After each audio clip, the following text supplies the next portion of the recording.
அவர் மிகப்பெரிய சொத்துக்களில் ஒன்றான அவருடைய மக்கள், அதாவது மகளை வந்து இப்போ இழந்திருக்காரு. இது வந்துட்டு எவருடைய இழப்புன்றது அவர் இதை வார்த்தையால் சொல்ல முடியாது. அவ்வளோ பெரிய துன்பத்தையும் துக்கத்தையும் அவர் கொடுத்துருக்கோம். அதாவது நல்ல மனுஷங்களை வந்துட்டு ஆண்டவன் வந்து கண்டிப்பாக சோதிப்பான். ஆண்டவன் சோதிக்கலாட்டியும் அந்த மக்கள் சோதிப்பாங்க. அப்படி சோதிக்கிறது எதுக்கு அப்படின்னா, ஒருத்தனை சோதிக்கும் போது தான் அவன் பெரிய வேறு லெவலில் இன்னொரு ரீவால்ட் ஆவான்.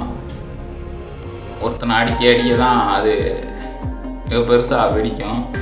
அது மாதிரிக்கு எந்த ஒரு மூமெண்ட்டுமே நம்மளுக்கு ரொம்ப பெருசாக ஆள் மனசில் அடிக்குது அப்படின்னா அது வேற ஒரு விஷயமா ரிவோல்ட் ஆக போகுதுன்னு தான் அர்த்தம்.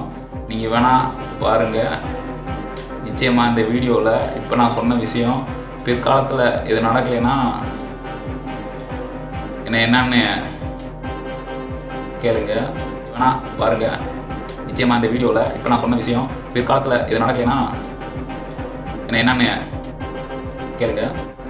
நான் யாரை பற்றி சொல்லிட்டு இருக்கேன் அப்படின்னா, அண்ணன் மதிப்பிற்குரிய அண்ணன் விஜய் ஆண்டனியை பற்றி தான் சொல்லிட்டு இருந்தேன். ரொம்ப கஷ்டமாக இருக்குது மனசுக்கு எதுவும்.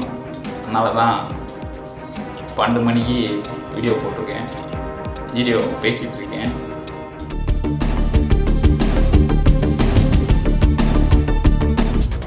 மறைந்த தன் மகளின் பெயரால் தான் செய்யப்போகும் நல்ல காரியங்கள் அனைத்தையும் அவரே தொடங்கிவிட்டதாக விஜய் ஆண்டனி உருக்கமாக தெரிவித்துள்ளார். இசையமைப்பாளரும் நடிகருமான விஜய் ஆண்டனியின் மகள் உயிரை மாய்த்து கொண்ட பிறகு அது தொடர்பாக அவர் வெளியிட்டுள்ள அறிக்கையில் தன் மகள் மிகவும் அன்பானவள், தைரியமானவள் என குறிப்பிட்டுள்ளதுடன் அவர் தற்போது ஜாதி, மதம், பணம், பொறாமை, வலி, வறுமை, வன்மம் இல்லாத ஒரு அமைதியான இடத்திற்கு சென்றிருக்கிறார் என்றும் தெரிவித்துள்ளார்.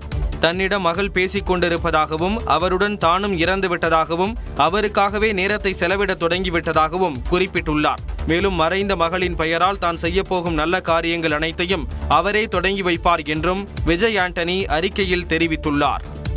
நான் சொன்ன மாதிரிக்கே இப்போ நடக்க போகுது. அதாவது எப்படி இவ்வளவு ஸ்ட்ராங்காக, இவ்வளவு உறுதியாக எப்படி இந்த விஷயத்தை முன்கூட்டியே நான் அப்படி சொன்னேன் அப்படின்னா சிம்பிள் தான். ரொம்ப நான் ஒரு சாமியாரோ இல்லை ஜோசியக்காரனோ இல்லை. அதாவது விஜய் ஆண்டனி அண்ணனோட வேவ்ஸும் என்னோட வேவ்ஸும் கிட்டத்தட்ட சேமாக தான் இருந்துச்சு. என்ன சொல்ல வரேன்னா, அவருடைய எண்ணமும் என்னுடைய எண்ணமும் சேம் தான். அதனால் அவர் என்ன யோசிக்கிறாருன்றதை என்னால் ஈஸியாக கணிக்க முடிஞ்சிச்சு. அதனால தான் அவ்வளோ ஸ்ட்ராங்காக, அவ்வளோ உறுதியாக என்னால் சொல்ல முடிஞ்சிச்சு.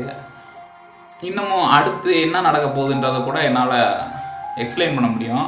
அதாவது அந்த லெட்டரில் இருந்த அந்த பாயிண்டில் ஒரு ஸ்மால் கிண்ட்டை மட்டும் உங்களுக்கு எடுத்து கொடுக்குறேன்.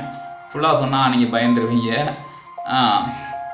என்னுடைய மகள் பேரில் பல நல்ல காரியங்களை நான் தொடங்க போகிறேன் அப்படின்னு சொல்லிட்டு அந்த லாஸ்ட் லைன் அப்படி ஒன்று இருந்துச்சு. பல நல்ல காரியங்களை செய்ய போகிறேன்னு சொல்லியிருக்காரு. அது உங்களுக்கு பார்க்குறதுக்கு எப்படி அந்த கண்ணோட்டத்தில் பார்க்குறீங்கிறது தெரியல. ஆனால் எனக்கு என்ன தெரியுது அப்படின்னா, ரொம்ப நல்ல விஷயங்களை, பல விஷயங்களை செய்ய போகிறாரு. ஆனால் பல பேருக்கு அதிர்ச்சியும் பயத்தையும் கொடுக்க போகுது, பல எதிர்ப்பையும் ஏற்படுத்த போகுது. இது காலத்தில் சந்திப்பீங்க. இப்போ அவரோட மனநிலைமையை வந்து என்னால் இன்னுமே அந்த லெட்டர்ஸில் இருக்கிறதெல்லாம் இன்ச் பை இன்ச்சாக ஒன்றுன்னா என்னால் எக்ஸ்பிளைன் பண்ண முடியும். ஆனால் நான் பண்ண மாட்டேன். வேணாம், வெயிட் அண்ட் வாட்ச் அப்படின்னு தான் நான் சொல்லுவேன். இப்போ சொன்னாப்புல அவர் எந்த நிலைமையில் அப்படி இருக்கார் அப்படின்னா, ஒரு சைலண்ட்டான அரக்கனா மாறி இருக்கார், சைலண்ட்டான அரக்கனா மாறி இருக்கார். அந்த அரக்கன் என்ன பண்ணுவேன் அப்படின்னா, இன்னும் உங்களுக்கு புரிகிற மாதிரிக்கு ஒரு எக்ஸ்பிளைனோட சொல்லணும்னா, ஜோக்கர் கேரக்டர் இப்போ தெரியும் இல்லையா, அந்த ஜோக்கர் கேரக்டரில் இப்போதைக்கு அந்த அரக்கன் இருக்கிறான். ஆனால் அது ஜோக்கர் வந்து கெட்ட ஜோக்கர், அதாவது கெட்டது செய்யக்கூடிய ஒரு மனுஷன். இவர் வந்துட்டு நல்லது செய்யக்கூடிய ஒரு மிகப்பெரிய அரக்கன். அரக்கன் மீன்ஸ் ஐலண்ட் பண்ணி நான் உங்கள் திரைப்பண்டி, இது நம்ம திரைப்பண்டி 2001.